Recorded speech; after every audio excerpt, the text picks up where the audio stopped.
semakin kamu beribadah, tetapi semakin kamu banyak kekurangan. Dan kamu tidak menyadari semua aspek rezekimu telah ditutup. Maka sulitlah kehidupan. Andai kata kamu memaksakan rezeki itu, pasti yang masuk barang yang haram, ditambahkan dosanya. Bisa, tapi kau paksakan, maka timbul yang masuk haram.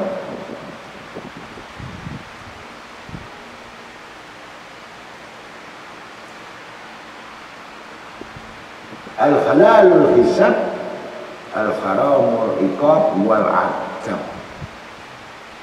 Haram itu sudah gak ada obatnya, gak lari kemana-mana. Apapun yang masuk itu dari haram, wajib maksiat. Tulis, diingat-ingat. Apapun pendapatan yang dari haram, siap untuk masuk perbuatan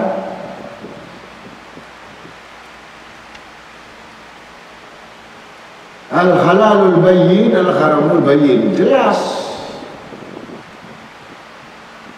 Jadi percuma kita banyak-banyakin yang haram itu sebenarnya percuma. Sebab habisnya maksiat. Udah ditunggu pintu, namanya pintu, bukan pintu tobat. Mau menghindar, mau menghindari atau menjauh, nggak bisa. Berlakunya segala sesuatu dengan ketentuan dan ketetapannya. Nah, sekarang kan orang nggak mau, kamu sedikit, barokah, lama itu, haram, banyak, nggak berkah, nggak masalah, yang penting banyak. Itulah akhir zaman. Jadi dengan demikian, udah jelas keputusan tadi. Wa innal insana lafi khusrin, sesungguhnya manusia itu dalam kerugian. Bukan untung. Jalan kita hari-hari penuh dengan rugi. Waktu-waktu yang hilang itu rugi. Semua yang berkurang itu rugi. Kebaikan yang berkurang itu rugi. Kesempatan yang baik itu berkurang itu rugi. Rugi yang tidak dirasakan, hilanglah kesempatan dan waktu dan kesempatan yang tidak terulang kembali. Maka dengan demikian jelas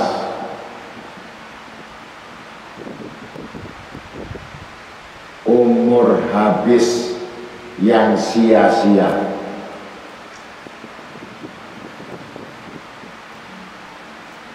Kematian menjemput yang sia-sia, yang tidak pernah dipikirkan. Padahal mereka mengetahui orang mati itu tidak bawa apa-apa.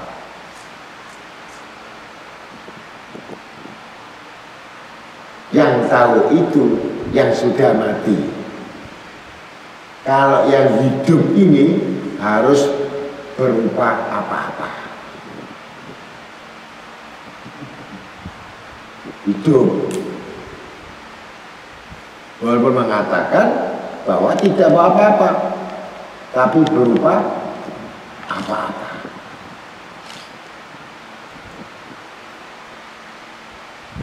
Dikuatkan langsung mengingat mati, mengurangi volume yang melupakan mati, mengurangi mengurangi kesenangan, mengurangi bobot-bobot yang lain.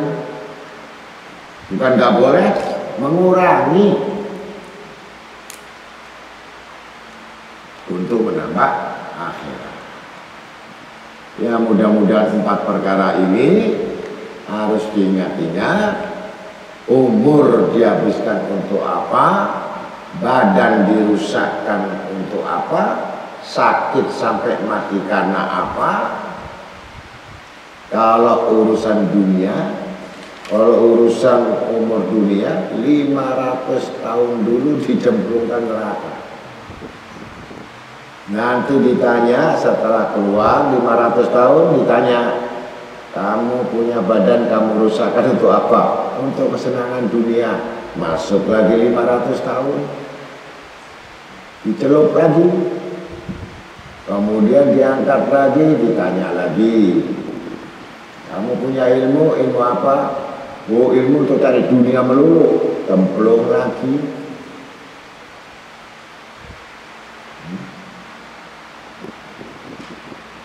Bangun lagi, tanya lagi, kamu punya harta, punya rezeki, untuk apa kau habiskan? Saya plesir, saya hura-hura, saya belanja di mana-mana. 500 tahun lagi baru dibangunkan 2000 tahun seksa itu karena semua haram.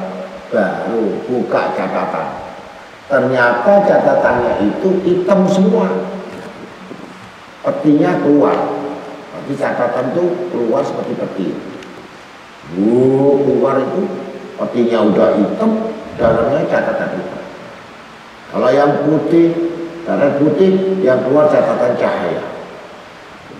Itu catatan yang baik. Yang hitam itu isinya hitam. Jadi si pemilik itu catatan udah ngeri, lihat bungkusnya saja ngeri, udah takut, ngerti? Apalagi dibuka lembarannya, ini belum dibuka sudah takut, ini sudah calon lagi saya, gitu. Calon apa? Calon neraka. Nah yang putih tadi segar, keluar cahaya, melihat aja udah senang. Wah aman gitu. Itu aja, melihat kotaknya saja, artinya ini yang keluar. Ya tadi yang sudah jemplung 2000 tahun itu pasti petinya hitam. Padahal istighfarnya 100.000.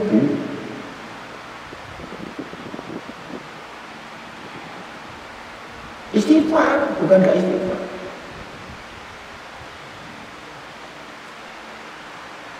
Ya, istighfarnya cuma mulut, nah ini repot. Istighfar itu pengakuan, bukan mulut. Anak kecil juga bisa. Nah, anak kecil dilatih. Astagfirullah, Rabbal baroya, ya nyanyi, bisa. Ditanya apa itu? Tidak tahu.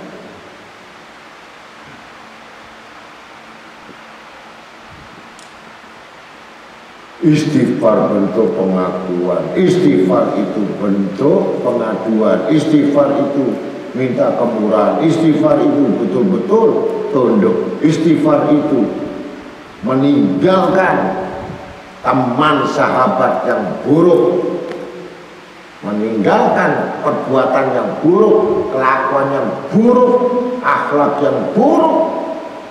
Istighfar.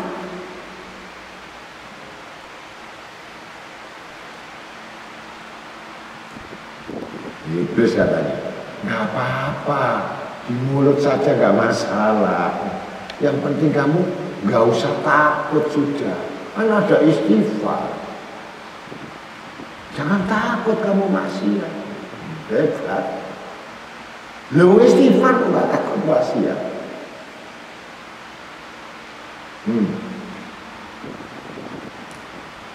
Ini yang tidak bisa diampuni. Karena bukan istighfar di lubuk hatinya, bukan benar-benar banyak salahnya, tetapi itu buat langganan, dosa langganan, maksiat langganan, bohong langganan, istighfar langganan. Karena tidak tahu untung, gak tahu rugi. Ini yang disebut orang bodoh. Orang bodoh tidak mengetahui apa kandungan itu, apa perbuatan itu biasa.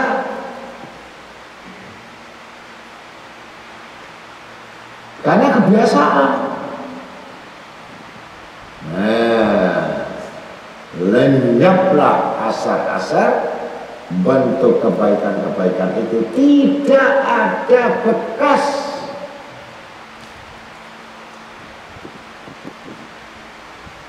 Tidak konek. Orang ibadah nggak konek, sujud nggak konek, rukuk loading terus. Padahal udah bayar pulsa, udah pakai wifi, HP loading, begitu putar loading. Gambarnya orang sholat, tapi loading. Gambarnya istighfar ini, tapi gak gerak. Suaranya enggak. Waspadai. Segala sesuatu yang tidak dirasakan, seperti hanya kamu bermaksiat kamu merasakan. Istighfar kamu tidak merasakan, itu istighfar. Tidak ada artinya istighfarmu, seperti kamu hanya maksiat. Maka itulah tebusan orang-orang yang betul-betul menjalankan amal sampai mengetahui untung ruginya dalam amal. Assalamualaikum warahmatullahi wabarakatuh. Assalamualaikum warahmatullahi wabarakatuh. Bab tentang pengetahuan dan sarana beramal. Ada 9 sarana beramal yang didasari dengan rasa takut. Pertama, ia takut berdoa dan tunduk pada Allah SWT, tidak mengenyahkannya. Secara dolim dan memusuhi kepada kebaikan-kebaikan yang ia banggakan di hadapan orang lain, seperti tadi yang sudah disebutkan.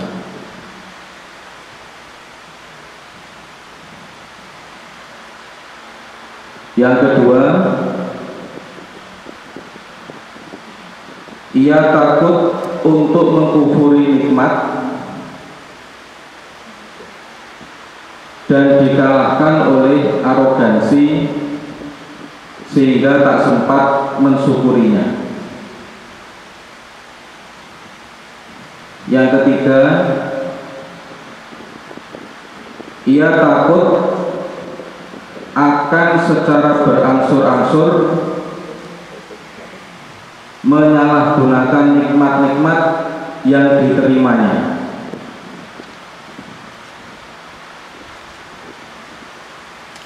Keempat, ia takut kepada Allah SWT jika ia esok ia perlihatkan Allah sesuatu yang tidak pernah ia perkirakan dalam ketaatan-ketaatan yang pahalanya ia harapkan dan tak pernah dianggap sebagai dosa. Kelima, takut akan dosa-dosa yang pernah ia kerjakan dan ia ketahui secara pasti terjadi dalam urusan-urusan antara dirinya dengan Allah Subhanahu wa taala. Keenam,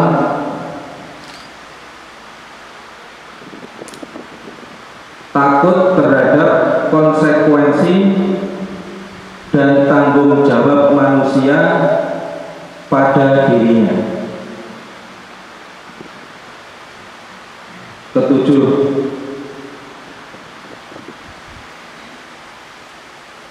takut tidak tahu apa yang akan terjadi pada sisa usianya.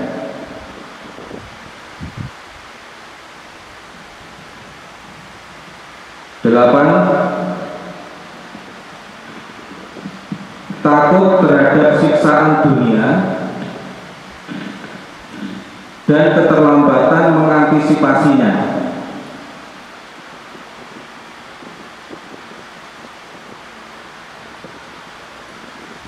Kesembilan, takut terhadap ilmu Allah tentang dirinya dan tentang salah satu dari dua alam, di mana namanya ditetapkan dalam Al-Kitab.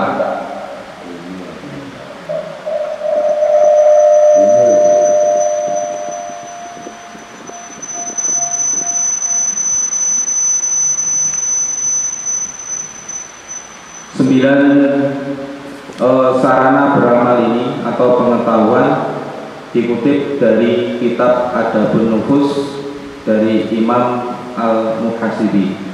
Mohon penjelasan kenapa ini sebagai sarana sebelum beramal. Kesembilan takut ini adalah yang diprioritaskan. Bismillahirrahmanirrahim. Ilmu yang sudah jelas, yang paling takut dalam satu ayat, innama yasha'u min ibadihi ulama, sesungguhnya tidak ada yang paling takut kecuali orang-orang yang disebut ulama. Jadi masalah takut ini adalah yang pertama kali adalah alim rabbani. Ulama yang takut kepada Allah ini disebut alim yang mengenal Tuhan. Karena tingkatan takut ini adalah disebutkan dalam Al-Quran. Yang paling takut kepada itu adalah pertama Rasul Shallallahu Alaihi Wasallam dan para nabi-nabi semuanya. Baru disebutkan di Quran, innama yasha'u min ibadihi ulama. Sesungguhnya yang paling takut kepada aku adalah ulama-ulama. Ya tentu yang dimaksudkan adalah ulama akhirat. Ini pertama. Jadi tingkatan takut ini sudah jelas ada yang bersamaan dengan ar-raja, berharap.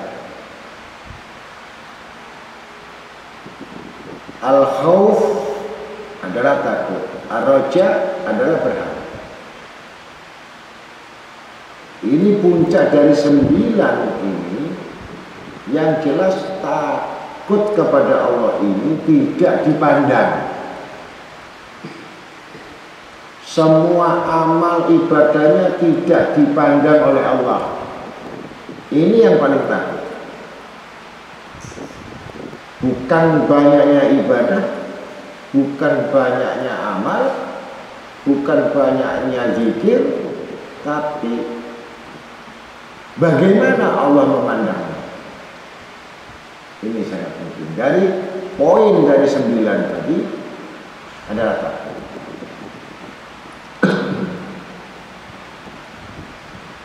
Yang jelas orang yang takut ini kami terangkan dengan perinci, sebagian orang awam bisa menjalankan.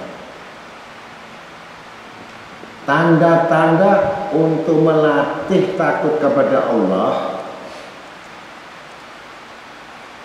yaitu dengan media zikrullah.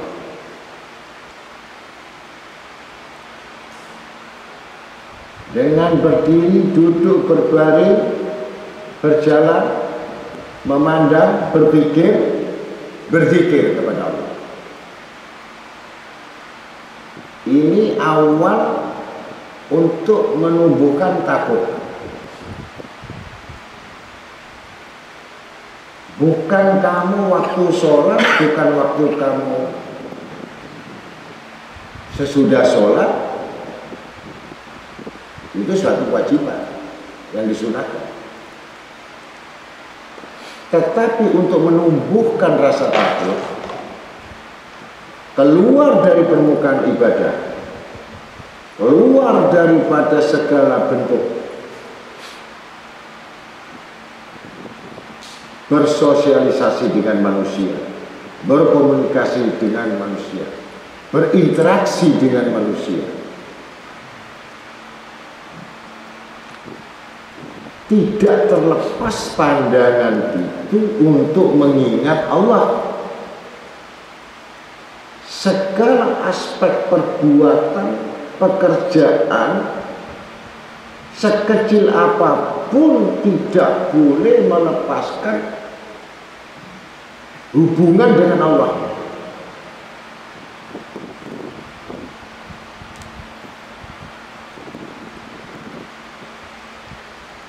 Apalagi kita sudah dikurangi tidur 8 jam, istirahat 2 jam, ya, bermain 1 jam, bekerja 1 jam. Yang banyak kelalaian-kelalaian ini tidak akan membuahkan takut.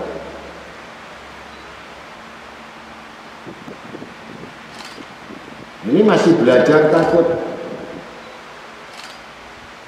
Tentu kalimat kata-kata mengingat Allah pasti akan melaksanakan apa pertama perintah Allah, yang kedua apa yang dicintai Allah, apa yang dibenci Allah.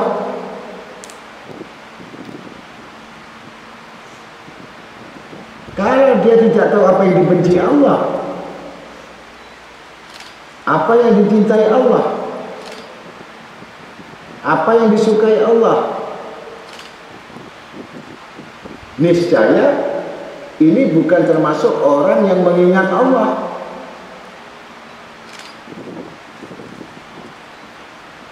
Ini disebut dzikir ghafil. Ini masih tingkatan mengingat untuk menimbulkan rasa takut.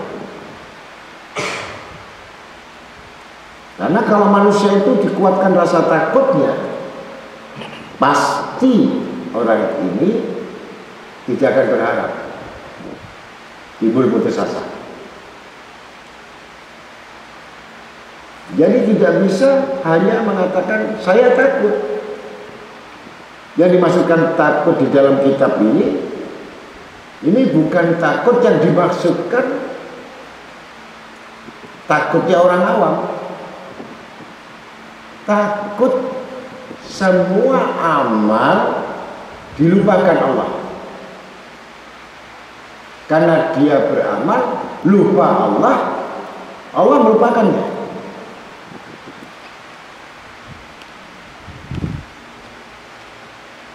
Karena kamu tidak mengikut sertakan amal itu Allah di dalamnya.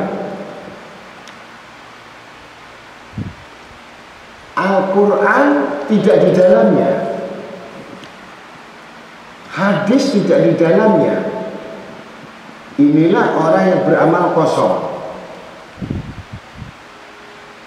Dia harus masukkan unsur-unsur beramal itu.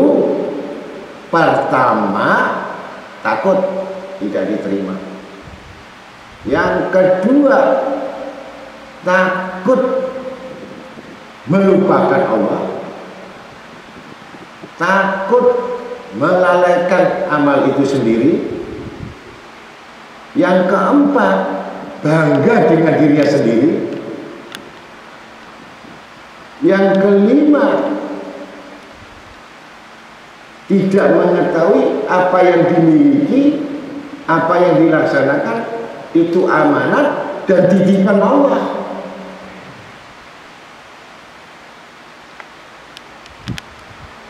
Ini belum bisa dikatakan takut.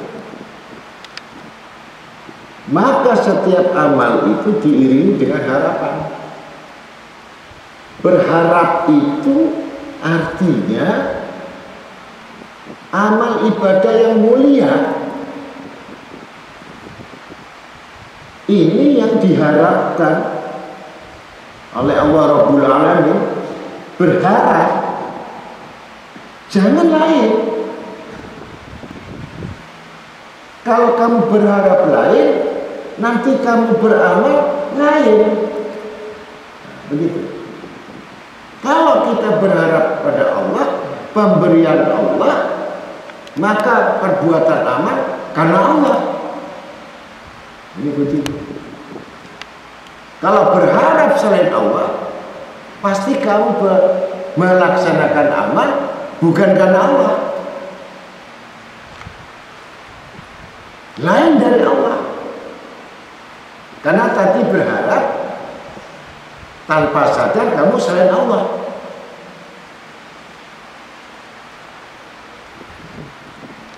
Apalagi tingkatan yang namanya takut tadi, yasya. Yasya itu, nama yasya itu artinya takut.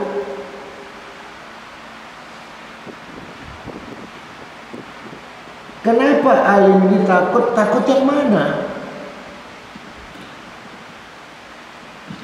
Takut hatinya cinta dunia. Takut hatinya berpaling dari Allah. Takut melampaui daripada Allah.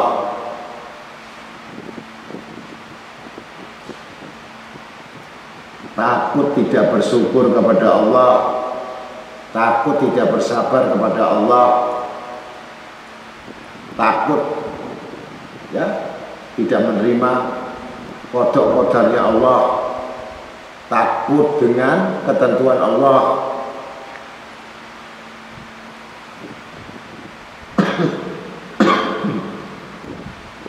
Ini yang ditakutkan, bukan yang dimaksudkan manusia pada umumnya. Takut itu ternyata takut fakir, takut miskin, takut kekurangan, takut sakit, takut gak ada rezekinya, takut gak ada yang muji dirinya, takut orang membencinya.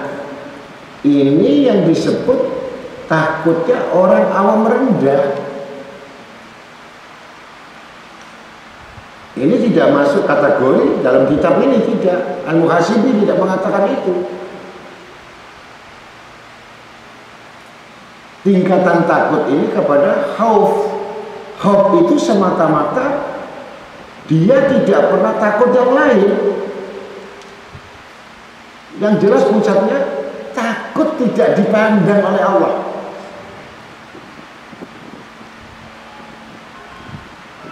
Seburuk-buruk ibadah yang mana ibadah itu Allah tidak memandang.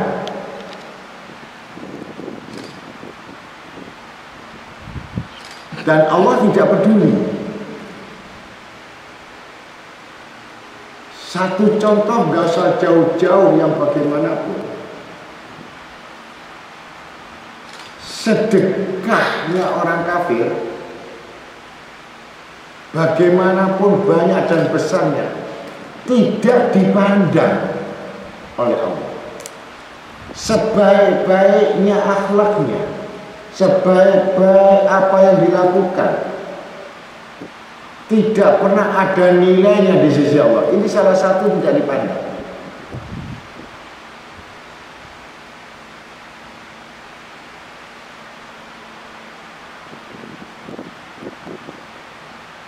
Bagaimana hanya kita? Apakah kita sadar bahwa amal kita ini dipandang Allah? Apakah kita sadar bahwa amal kita ini termasuk golongan yang diterima Allah?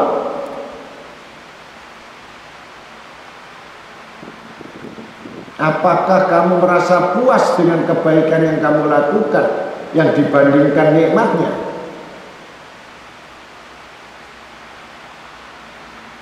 Belum lagi nanti diperiksa hartamu yang kamu amalkan, asal usulnya dari mana,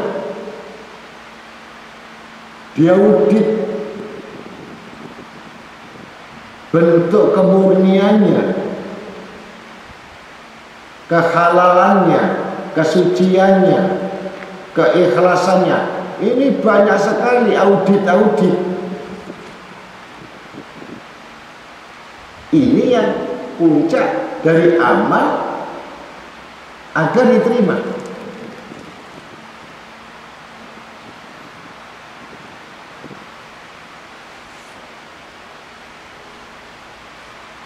Dan tidak dimiliki oleh kita-kita ini, termasuk saya. Dan saya tidak pernah membanggakan apapun dengan sesuatu yang menurut orang sudah banyak amal, yang menurut orang sudah berlebihan.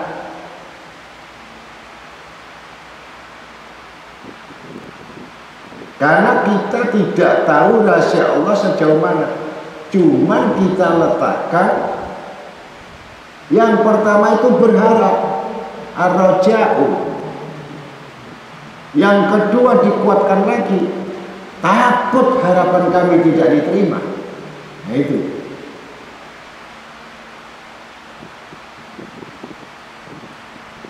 Maka kami tidak akan berhenti-hentinya untuk memupuk semua dari sekian banyak yang kita beramal dari segala macam yang kita mampu, yang kita bisa, yang kita lakukan.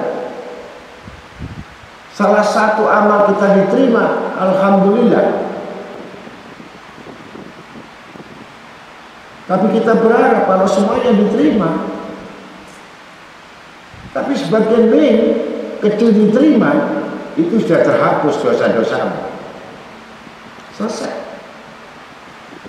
Bukan menghitung berapa banyak kami beramal, berapa banyak kami mengeluarkan, berapa banyak kami berikan. Tidak. Kalau dibandingkan pemberian Tuhan kepada kita, ini yang kita takutkan, dinamakan khauf.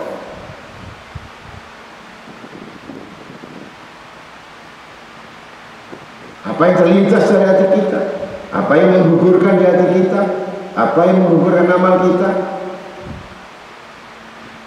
ini yang disebut wara. Hati-hati,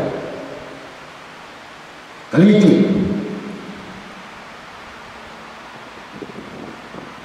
Begitu.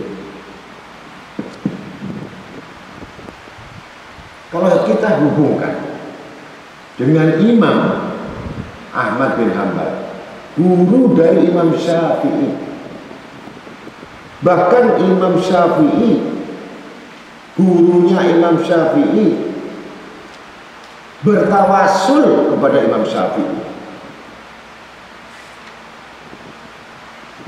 Bagaimana seorang guru bertawasul kepada murid?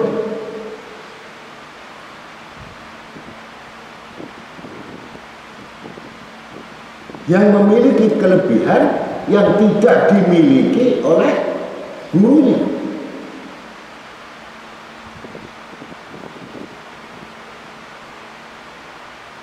Bahkan bangga gurunya kepada Imam Syafi'i.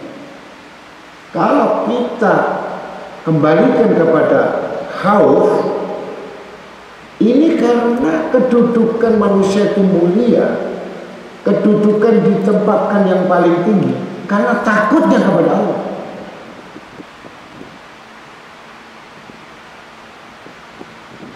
Bukan takut kekuasaan, takut manusia, takut rendah, takut dihina, tidak.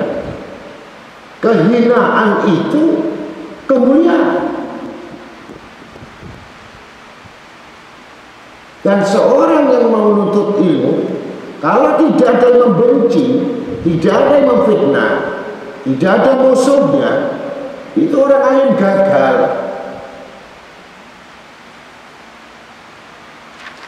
Tanda-tanda wali itu gampang. Semakin difitnah, semakin dia dikuasai dengan segala macam kehinaannya. Tapi semakin tinggi saja pangkatnya, itu tanda-tanda wali. Kalau difitnah gak punya teman, itu tanda-tandanya rendahnya manusia.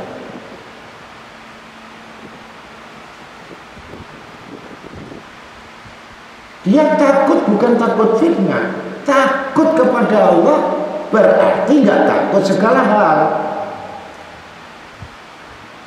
Kalau kamu takut dengan segala hal yang dimaksudkan adalah sifat-sifat manusia, berarti kamu jelas kamu sama sekali tidak memiliki rasa takut pada Allah.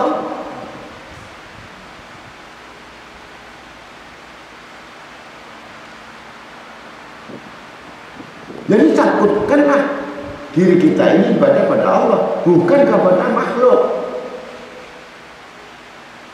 Tidak ada menurut Sayyidina Ali yang selama ini yang sangat mengecewakan aku, yang sangat membuat patah hatiku, karena aku selalu berharap kepada manusia. Ketika itu aku selalu tidak pernah mendapatkan sesuatu yang pernah ada pada manusia. Kekecewaan yang paling besar ketika aku banyak berharap dengan manusia. Maka aku tinggalkan, aku kembalikan urusan kepada Allah.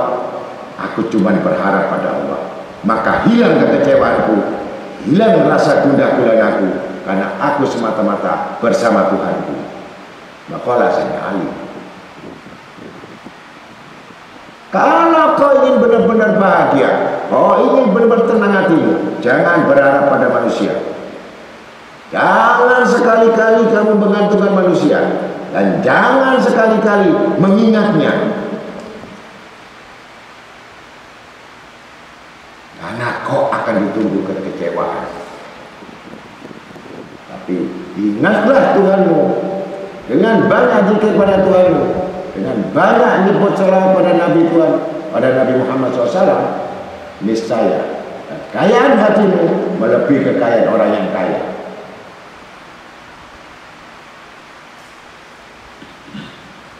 Ini orang yang takut.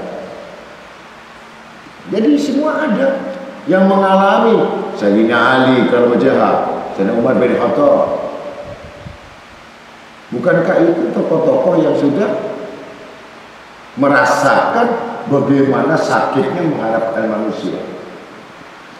Begitu diharap bekerja, gagal. Begitu diharapkan sesuatu, gak pernah sampai.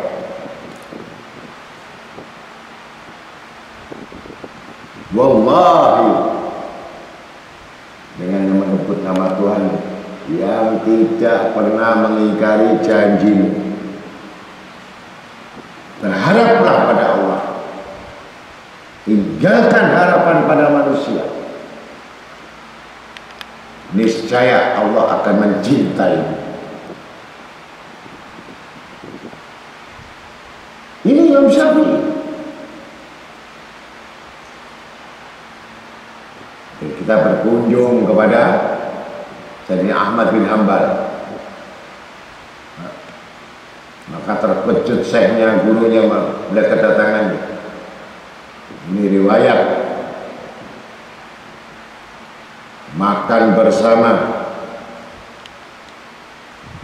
Dan tidak seperti halnya orang-orang yang zuhud, makan lahap, makan banyak, bahkan dibersihkan sampai sisanya dengan air yang di mangkok itu minumnya tidak ada sisa satu biji pun nasi, seperti orang yang rakus makannya.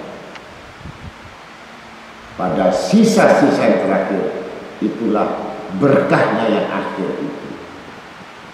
Kalau kamu sisakan yang terakhir itu, maka ketinggalan sisa berkah itu. Melihat putrinya yang demikian, putrinya Ahmad bin Hanbal, dilihat terus gerak-geriknya. Apa betul Imam Syafi'i ini samsik min ilman, mataharinya ilmu?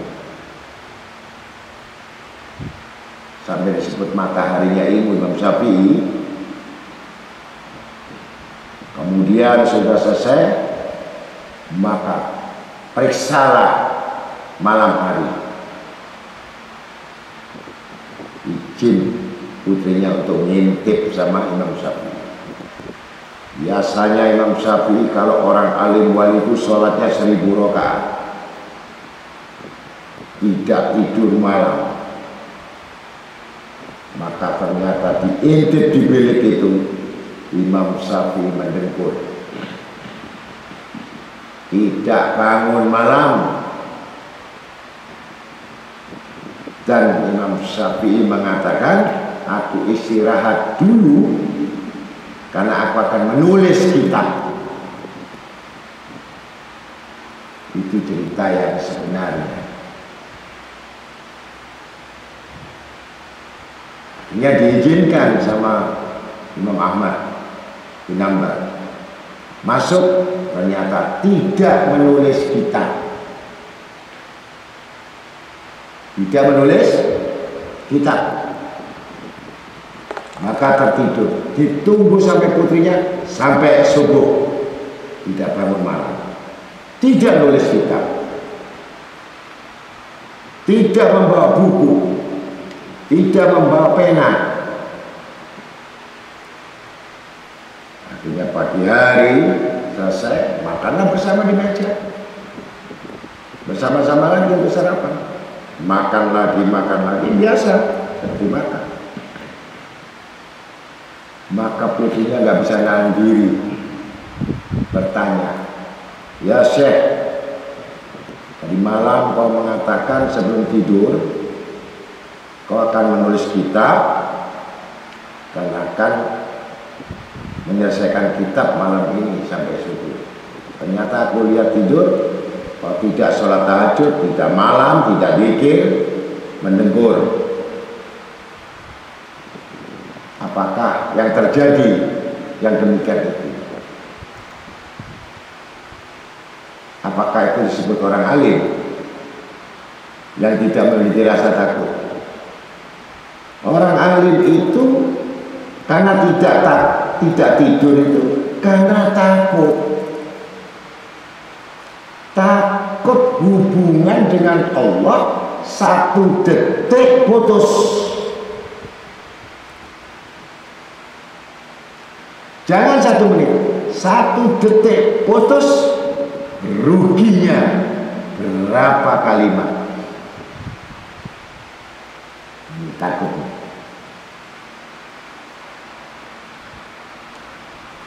Kemudian ditanya, mana kitab, mana tulisan? Kata Imam Syafi'i, di sini. Kitabnya di sini. Dan semua di sini. Belum aku salin karena aku nggak bawa pulpen, nggak bawa kertas. Apa yang kau cetak, apa yang kau dapatkan dari 1 malam ini? Kau melihat aku tidur. Wahai putri saya, mataku tidur, hatiku tidak tidur. Hatiku selalu meminta, berharap, memohon ilham agar jawaban itu ada. Karena yang milik ilmu Allah. Aku tadi malam itu hanya menyelesaikan satu ayat yang menjadi 70 mushaf, 70 folio, 70 lembar. Bukan untukku, untuk umat.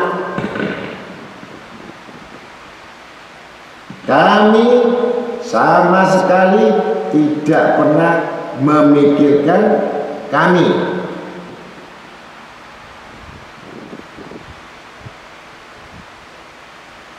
Apa yang nanti dikerjakan, diperbuat manusia, ini dalil. Kata-kata hikmah. Kamu tunggu saja, nanti cetakan saya keluar nanti 70 lembar dari satu ayat.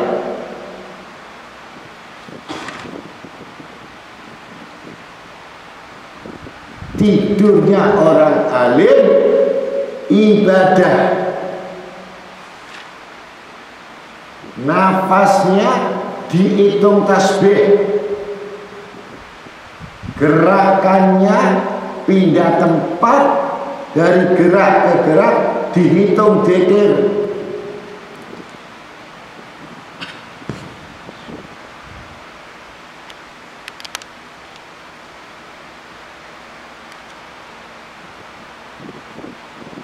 Kami tahu kamu ngintip saya, kami tahu kamu melihat saya. Tidak merubah kondisi saya untuk menulis. Disitulah akhirnya yang namanya putrinya dari Syekh Ahmad bin Hanbal ini mengakui kealiman dari Imam Syafi'i, disebabkan karena cerdasnya Imam Syafi'i ini, segala sesuatu yang berhubungan dengan Allah satu pun tidak ada yang diketahui. Aku berhasil dengan makhlukku dan makhlukku berhasil dengan aku. Maka cukup aku dengan Imam Syafi'i, firman Allah, dan Imam Syafi'i kepada itu baik. Kalau kau ingin mengetahuinya, mustahil. Berarti kau ingin tahu wujudnya Allah. Jangan coba-coba menyelidiki, jangan coba-coba ingin tahu ilmu wali. Berarti kamu ingin tahu bentuk wujudnya Allah. Mustahil. Dapatlah anak. Apalagi kamu menganalisa, apalagi kamu itu menebak-nebak atau mereka-reka.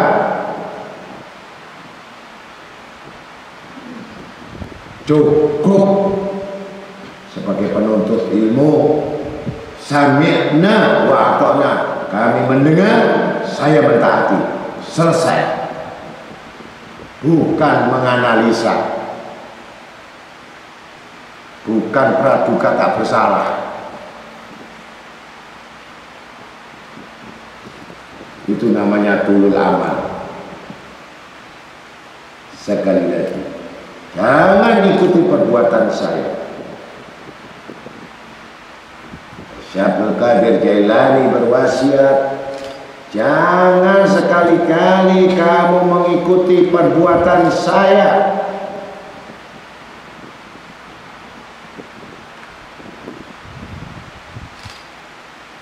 Ikuti nasihat saya,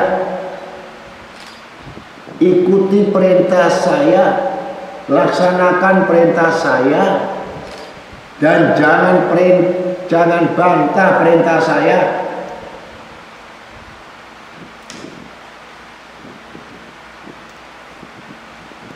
Tidak berkahnya ilmu disebabkan karena banyak bantahan-bantahan dari muridnya dengan dimasukkan secara logika.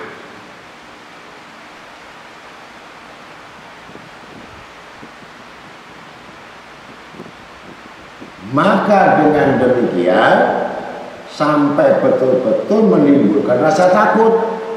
Kembali lagi, selama kita ibadah, banyaknya zikir, banyaknya ini amal-amal sunnah binawafil, tidak bisa mendatangkan rasa takut, gagal ibadah.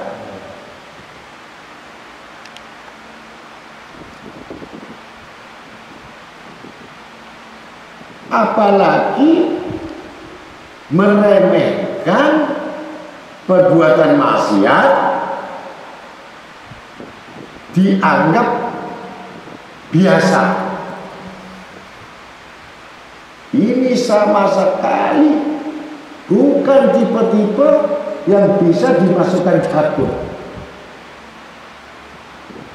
Maka berdoalah, ya Allah, kalau aku merasakan betapa nikmatnya maksiat-maksiat itu, betapa nikmatnya keindahan-keindahan maksiat itu, ketika aku berbuat maksiat, ya Allah, cabutlah nikmat-nikmat maksiat itu, sehingga tidak ada lagi di hatiku.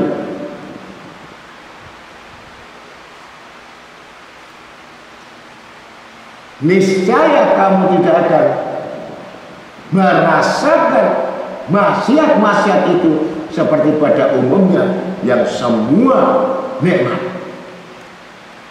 karena Allah sudah cabut, digantikan nikmatnya zikir, nikmatnya sholat, nikmatnya doa, nikmatnya berdoa, nikmatnya sujud, nikmatnya beramal, lebih nikmat.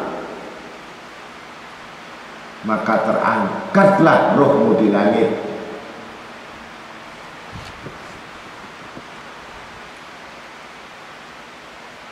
Ini hasil takut.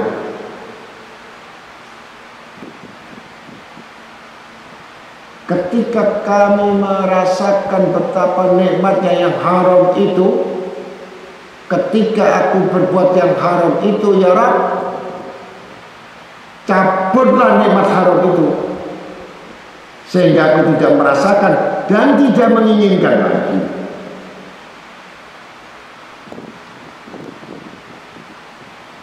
Ud'uni astajib lakum, fastajabna lahu wa najjana minal gham wa kadzalika nunjil mu'minin. Setiap doa kamu dikabulkan. Doa mencegah semua dari bahaya. Doa menjauhkan dari apa yang dibenci. Doa membentengi diri. Doa perisai. Doa merubah takdir. Doa menjauhkan kemiskinan. Doa meninggikan manusia.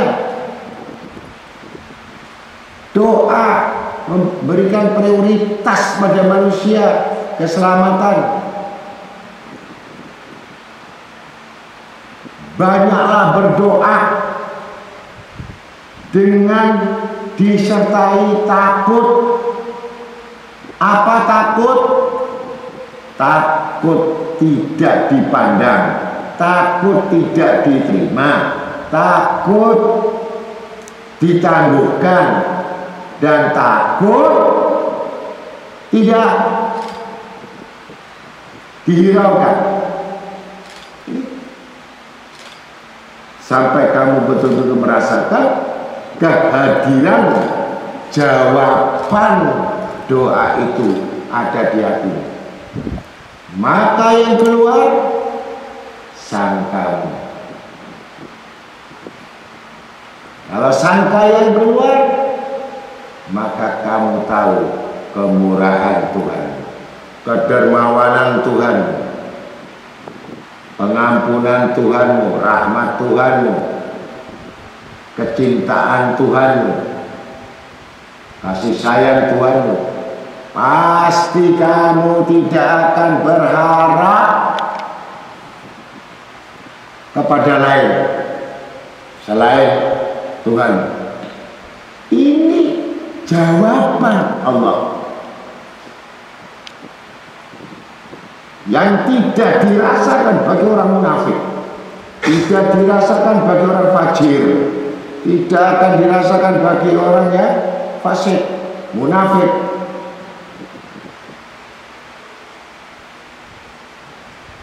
Dia pasti mencari harapan-harapan yang sangat kuat selain Allah. Maka gugurlah amalnya yang dari Isya sampai subuh pagi hari dia berharap kepada manusia.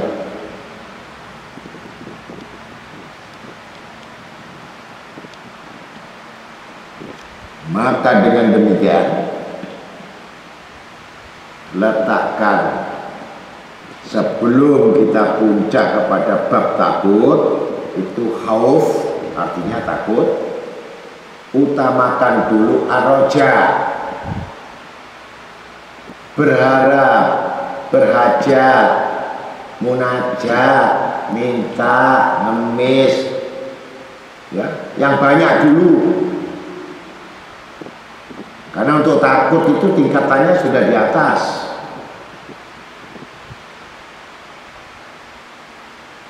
Jadi kalau sudah berharap, kabul. Ini kabul, tambah ilmu, kabul, tambah amal, kabul, rajin, kabul. Ini berharap.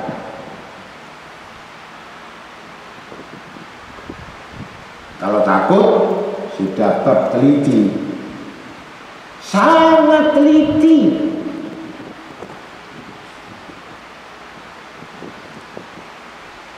Karena ini kandungan takut ini harus teliti. Banyak orang takut tapi sembrono, itu bukan takut.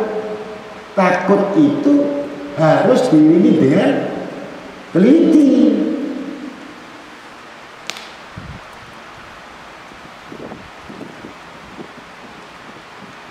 Maka dengan demikian, dengan ketelitian itu sudah merubah kondisinya, benar-benar disebut orang yang paham ilmu.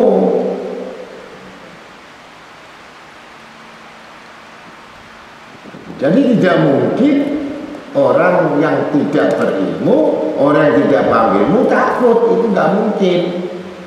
Itu omong kosong.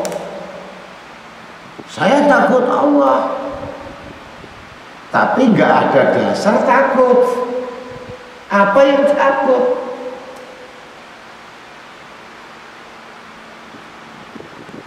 Pasti standar rendah lagi. Pasalnya pasal rendah. Artinya rendah, ternyata kamu takut nggak punya rezeki. Takut miskin, takut sakit, puncak takut mati. Ini tidak ada dalam bab takut.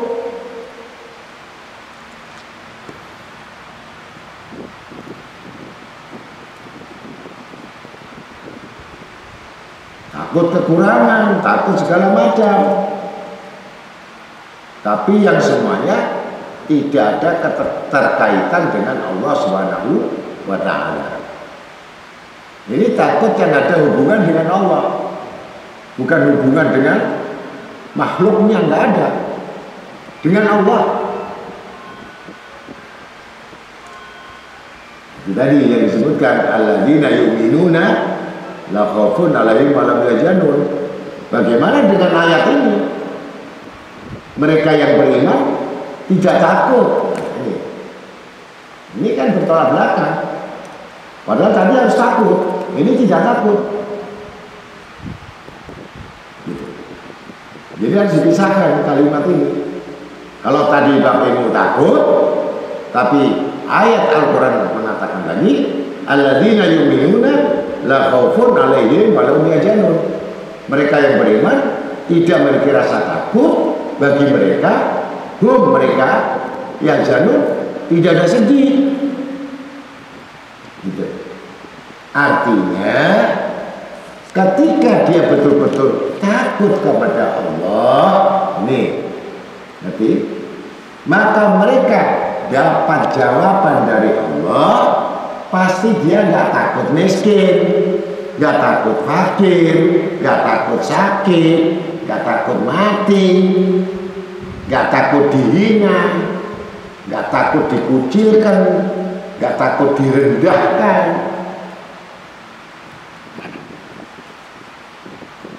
Ini maksudnya, hasilnya yang takut kepada Allah. Mereka semua yang memiliki, yang beriman ini, kalau memiliki takut kepada Allah. Ya zanu, maka Allah berikan lagi, kalau kamu takut kepadaku, mentaati perintahku, tidak pernah membuat marah kepadaku, gak pernah menipu kepadaku, ya zanu, kamu gak akan bisa sedih, kamu gembira terus, gak akan stres, gak pernah kamu merasa beban, gak pernah merasa kekurangan, gak ada, karena kamu takut Allah. Tapi kalau kamu kurang ajar sama Allah,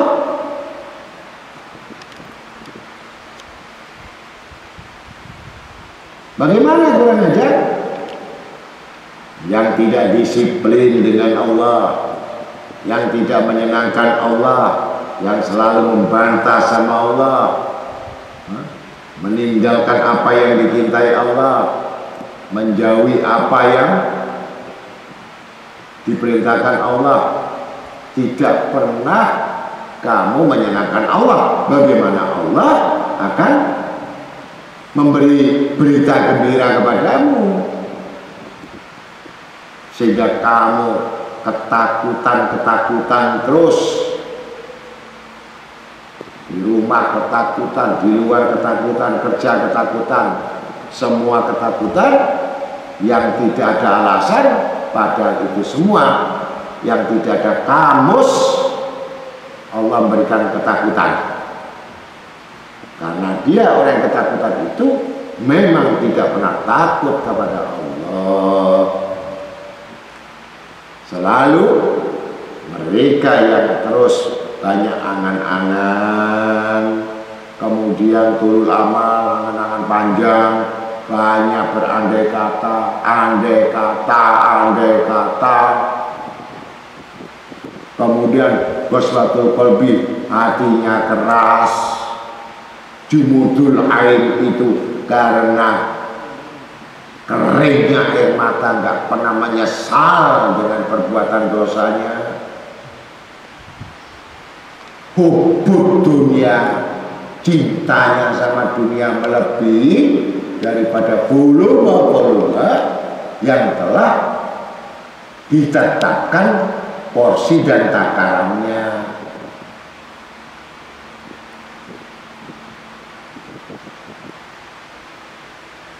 Kemudian malas berdoa, malas untuk minta, malas untuk sujud, malas untuk mengakui. Itu bagaimana Allah cinta kepadanya. Itu salah satu hambaku yang telah melupakan aku akan melupakan dia. Ini tidak ada dasar daripada takut. Ini bohong.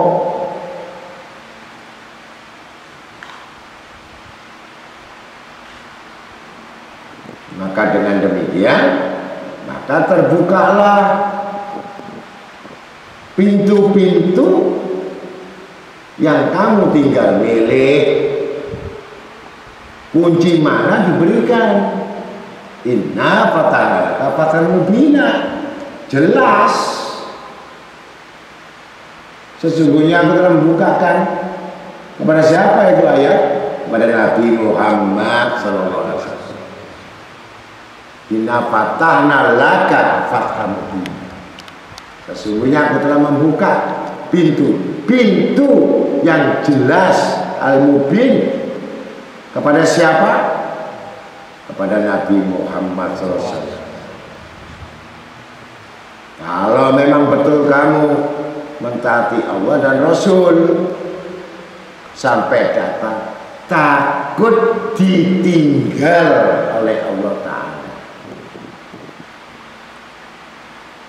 Ini kalimat kata-kata ditinggal, maka hati gersang, pikiran gersang, ya, badan gersang, harta gersang, nafsu gersang, ya, gersang semua, ibadah jadi gersang, hampa.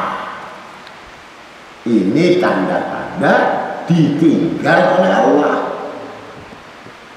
Baru terasa kalau ditinggal harta, terasa nangis. Ditinggal sama yang dicintai, nangis. Dijauhkan sama suaminya, nangis. Dijauhkan sama anaknya, nangis. Dijauhkan dengan Allah, tidak nangis. Munafik. Itu jawaban. Saya paling benci yang demikian. Kenapa orang beriman ditinggal Allah tidak nangis, tidak dilihat Allah tidak nangis, tidak dibangunkan Allah tidak nangis?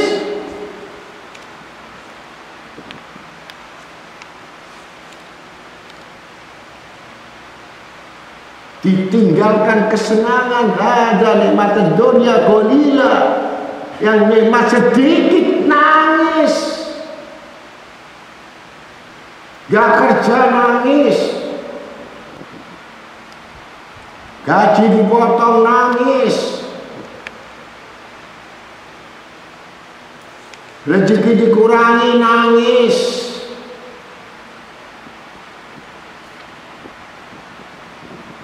Ditinggal temannya nangis, disakiti temannya nangis, ditinggal Allah, dibenci Allah, dimurkai Allah, dimarahi Allah, tidak nangis.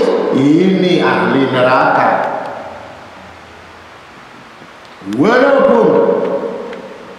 Walau kana ibadah, walau kana amilah, walaupun kamu ahli ibadah, tapi kalau perbuatanmu tidak cocok, ini palsu, itu yang paling dibenci sama wali-wali Allah, termasuk Syaikhul Qadir Jailani. Tidak suka dengan yang demikian itu.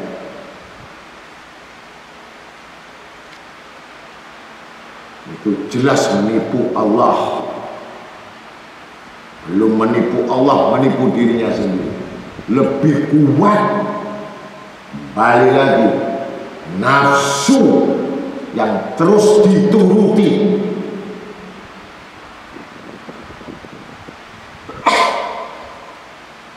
Maka pandai-pandailah untuk mengintrospeksi, mengoreksi, menyelidiki apakah benar kita ini di hadapan Allah, apakah kita benar jujur sama Allah, apakah kita benar ibadah kepada Allah.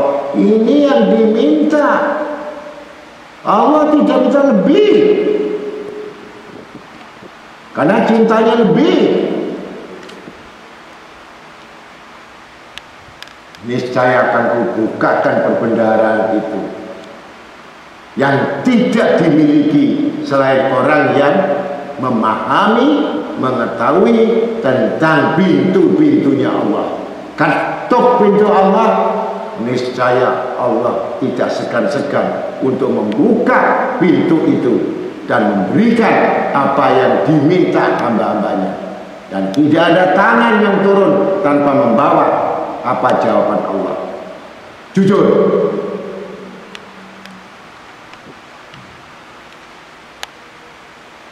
Terasa.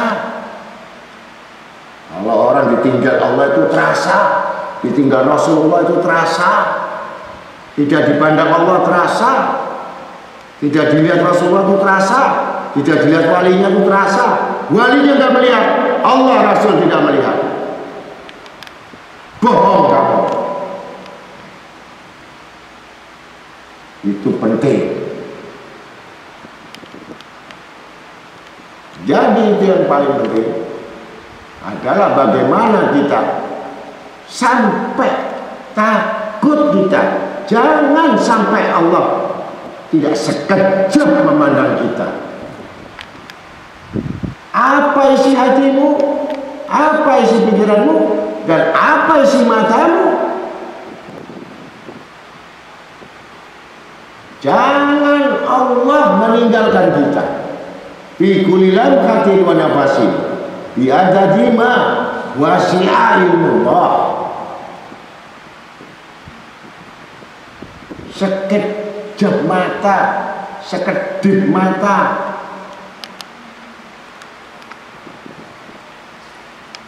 itu yang kita harapkan orang beriman. Kerugian besar sampai Allah tidak memandang karena kamu dasar sifat hewan yang kamu rawat dan bukan binatang macam binatang buas yang hilang akal. Maka terjadilah tidak ada pandangan-pandangan kasih sayang, pandangan Rahman dan Rahim dari Allah Ta'ala.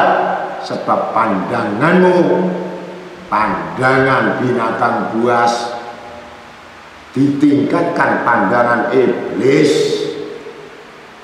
Bagaimana Allah memandangmu? Kalau pandanganmu adalah pandangan yang takut, tidak dipandang Allah, inilah setuju. Maka jawaban tidak jauh, itu semua adalah di hatimu masing-masing. Mudah-mudahan ini saya nasihat ini bukan berarti saya marah, tetapi saya harus tegas di dalam menyampaikan tentang bab takut, karena itu merupakan syarat yang mana penuntut ilmu tidak memiliki rasa takut. Jangan buang-buang waktu dan jangan mendengar percuma, tidak ada hasil, bahkan merugikan kamu. Maka dengan demikian sesuatu yang takut itu akan menghasilkan keridhaan Allah. Mudah-mudahan kita semua diampunkan Allah, mendapatkan maghfirah Allah, mendapatkan ridhonya Allah, barakah ilmu dari Allah, dan barakah daripada Imam Syafi'i, Ahmad bin Hanbal, Imam Muhasibi, Imam Tayyib Iskandari, semua aulia oleh salihin, al-hadir wa al-ghaibi, yang hadir maupun yang gaib, semuanya itu mudah-mudahan kita jadi saksi telah bahwa kita disaksikan sama-sama orang yang mengarang kitab yang kita terangkan malam ini. Mudah-mudahan barokah fi niyatina wa amalina fil kisya wal manawiyah wa dhairiyah wa batiniyah wa dunyawiyah wa ukhrawiyah bi jahi Rasulillah Muhammadin bariyah sehat wal afiyah min baidil bala al khatal musibah fitnah wal hasad wal muradi wal wabah min hawa ma baton ya arhamar rahimin ya arhamar rahimin ya arhamar rahimin. Allahumma rabbana atina fid dunya hasanah wa fil akhirati hasanah wa qina adzabannar. Allahumma rabbana taqabbal minna innaka antas samiul alim wa tub alaina wa tub alaina wa tub alaina innaka antat tawwabur rahim.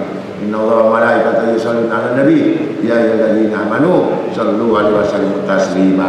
Allahumma salli wa sallim ala sayyidina Muhammadin salatan taghfiru biha dzunub wa taslihu biha qulub wa tantaliqu biha usub wa talinu biha syu'ub wa ala alihi wa sallallahu alaihi mansub bi fadli subhana rabbikal izzati amma yasifun wa salamun alal mursalin walhamdulillahi alamin bismillahi wa nabi Fatihah.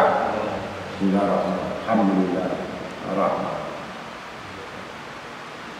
Assalamualaikum warahmatullahi wabarakatuh.